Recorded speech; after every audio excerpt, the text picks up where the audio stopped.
सलमान साहब, मैं सबसे पहले आपसे पूछना चाहूंगा, आपका पहला रद्द अमल आज डीजीआईएसपीआर की इस प्रेस कॉन्फ्रेंस पर।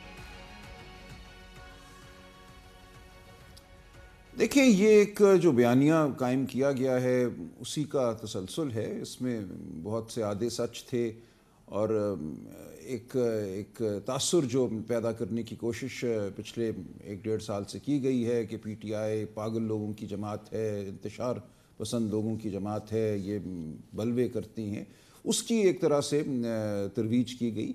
देखिए, हकीकत इस तरह नहीं है। पीटीआई एक बहुत बड़ी जमात है, इसमें बहुत तरह के लोग इसमें शामिल हुए हैं, पिछले 1-1.5 साल में शामिल हुए हैं, उसूलों की वजह से शामिल हुए हैं। जब उन्होंने देखा कि पाकिस्तान में आइन और जमहूरियत पर हमला हुआ है, बुनियादी हुकूक पर हमला हुआ है, तो मेरे जैसे लोग उसमें शामिल हुए। इसलिए ये ऐसी बात नहीं है, ये एक आधा सच है, और आधा सच जो है वो कई दफ़ा बहुत ही ख़तरनाक होता है। वो आपके जहन को माऊफ कर देता है, एक डगर पे चला देता है जहाँ आप हकीकत को देखने से कासिर हो जाती हैं। ऐसी बात आज इस प्रेस कॉन्फ्रेंस में हुई। देखिए, ये पूरा जो बयानिया है कि माफ़ी मांग लो तो सब ठीक हो जाएगा, ऐसी बात भी नहीं है। पीटीआई में बहुत लोग शामिल हैं, मेरे जैसे लोग शामिल हैं, जो कहते हैं कि अगर किसी ने उस दिन कोई जलाओ घेराव किया तो उसको सज़ा मिलनी चाहिए, उसको सज़ा उन अदालतों के तहत मिलनी चाहिए जो हमारे आइन के मुताबिक हैं। फ़ौजी अदालतें मेरी नज़र में सिविलियंस के ट्रायल के लिए नहीं हैं उन अदालतों में शामिल। तो क्यों आप खुले बंदों एक ट्रायल नहीं होने देते आम अदालतों के सामने?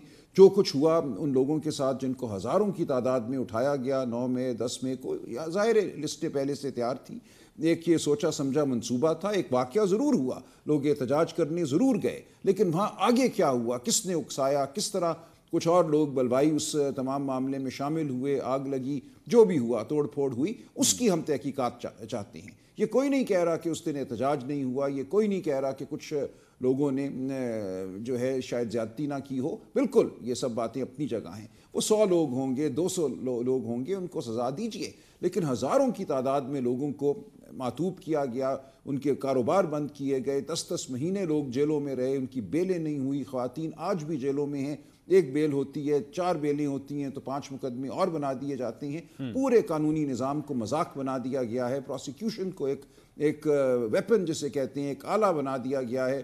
तो ये तमाम मामला हमारे सामने है, और जो 8 फरवरी को हुआ, मैं उसका खुद चश्मदीद गवाह हूँ। किसी की मजाल नहीं कि वो कह सके कि 8 फरवरी को पाकिस्तान के आइन पर, पाकिस्तान के इंतखाबी निज़ाम पर हमला नहीं हुआ। मेरे सामने आए बैठे मेजर जनरल साहब और मेरी आंखों में आंखें डालकर कहें कि उस दिन ये हमला नहीं हुआ, मैं उनको बताऊंगा। अभी तक मेरे गले पे वो हाथ मुझे महसूस होता है जिसने मुझे आरओ के दफ्तर से धक्के मार के बाहर निकाला। जो हुआ उस दिन फॉर्म 45 के साथ, जो काट छांट पूरी कौम ने देखी है, आपने उस पर प्रोग्राम किए, किस तरह इन चीज़ों से सरफ नज़र कोई करता है? देखिए, हम वो लोग हैं, मेरे जैसे लोग वो लोग हैं जो पाकिस्तान से बालिहाना मोहब्बत रखते हैं। हम पाकिस्तान को फलता फूलता देखना चाहते हैं। यहाँ हम चाहते हैं कि एक शुस्ता और एक मुतहम्मिल मिजाज कौम जो है वो तरक्की की राह पे गामजन हो। लेकिन अगर हमारे साथ झूठ बोला जाएगा, हमारे ऊपर जबर किया जाएगा, अदालती निज़ाम को हमारे खिलाफ एक आला बना दिया जाएगा, तो ज़रूर मेरे जैसे लोग एहतजाज करेंगे। मेरे जैसे लोग ज़रूर कहेंगे कि आओ मेरे सामने बैठो, मुकालमा करो मेरे साथ। तो ये नहीं हो सकता कि एक आधा सच बयान करके आप समझें कि हमने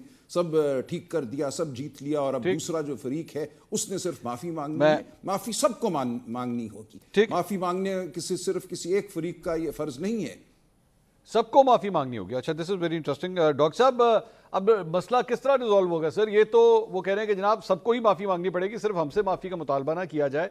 और जुडिशल कमीशन, मैं उसके बाद रऊफ़ हसन साहब ने एक्चुअली एक प्रेस कॉन्फ्रेंस की, थोड़ी बात तो सलमान अकरम राजा साहब ने की भी, लेकिन रऊफ़ हसन साहब ने भी कहा कि जनाब बना दें जुडिशल कमीशन, बिल्कुल तहकीकात करें, इन चीज़ों की भी करें, 2014 में जो कुछ हुआ उसकी भी करें, लेकिन इसके अलावा और भी बहुत सी चीज़ें हैं। 8 फरवरी की भी फिर तहकीकात करें, और भी मामला के हवाले से तहकीकात करें। तो आप लोग बना दें ताकि दूध का दूध और पानी का पानी हो जाए। डॉक्टर साहब,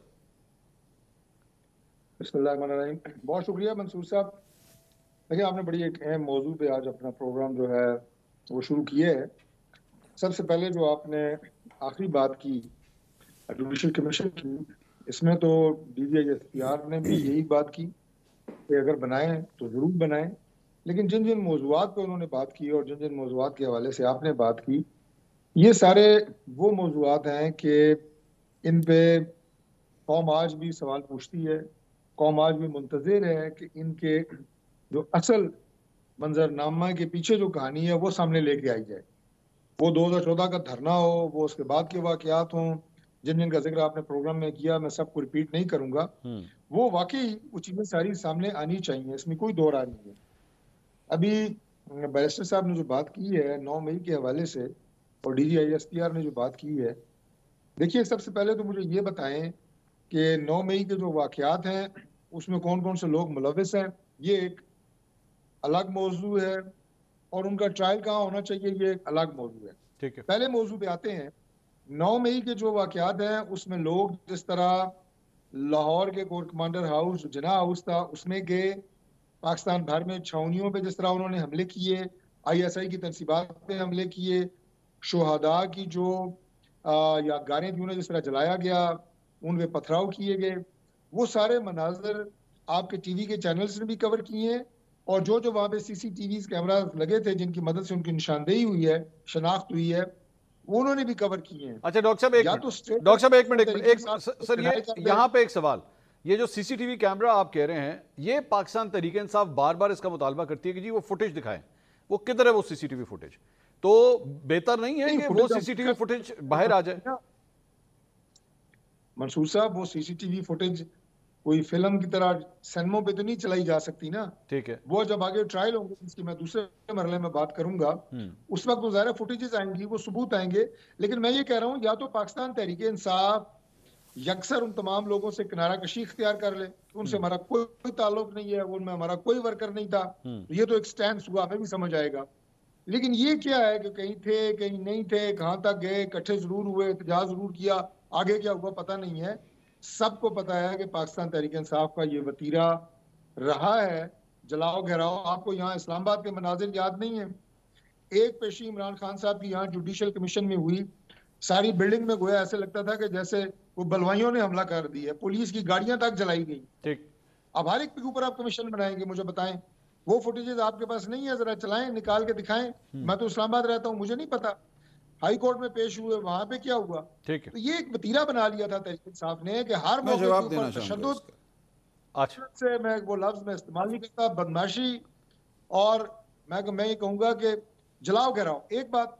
दूसरी बात ये है जी कि ये जो ट्रायल है, मुझे ये बताएं कि दुनिया की किसी फौज के ऊपर अगर हमला हो तो वो अपना केस लेके सिविल जज के पास जाती है या फौजी अदालतें उसका ट्रायल करती हैं? बैरिस्टर साहब मेरे से ज्यादा मालूमात रखते हैं, जाहिर है वो लेजेंड है अपनी फील्ड में, मैं उन्हें चैलेंज उनकी मालूमात पे नहीं कर सकता। ठीक, लेकिन अगर आर्मी के ऊपर हमला होगा तो ट्रायल आर्मी कोर्ट्स में होना चाहिए, मैं ये मेरा एक स्टैंस है। और मैं और थोड़ी सी बात कर लूं। देखिए, कानूनी निज़ाम को जो कहा गया जनाब कि मजाक बना दिया गया है, कानूनी मजाक को 9 मई के बाद कानूनी निज़ाम को मजाक नहीं बनाया गया। आपका ताल्लुक तो ज़ाहिर है शुरू से शोबे से है। हम जिस माहौल और फिजा में चले गए हैं, आज कानूनी निज़ाम को बेहतर अगर किया जा सकता है तो मजीद लड़ाई से और तशद्दुद से नहीं किया जा सकता। ठीक है, मैं अक्सर एक बात कहता होता हूँ कि हम सैकड़ों के हिसाब से उन लोगों के जनाजे पढ़ते हैं। अभी भी मैं आज एक जनाजा पढ़ के आया, हमारा तमैर गांव है, यहाँ पे यूनियन काउंसिल है, वहां पे एक शख्स मर्डर हुआ, मैं आज उसका जनाजा पढ़ के, हमारे वो वर्कर थे। लेकिन पिछले 25 साल में मैंने कोई ऐसा जनाजा क्यों नहीं पढ़ा कि जनाब किसी को फांसी हुई हो। सैकड़ों बंदे जो कत्ल हुए उनके जनाजे आपने पढ़े, जिसको फांसी हुई वो जनाजा क्यों नहीं पढ़ा? तो भाई ये निजाम अदल को किसने ठीक करना है? कि गालियों से ठीक नहीं होगा। आप जिस वतीरे पे पाकिस्तान तहरीक इंसाफ चली गई है, आपने कहा फलता फूलता निजाम, इसका कोई वे फॉरवर्ड भी तो बताए ना।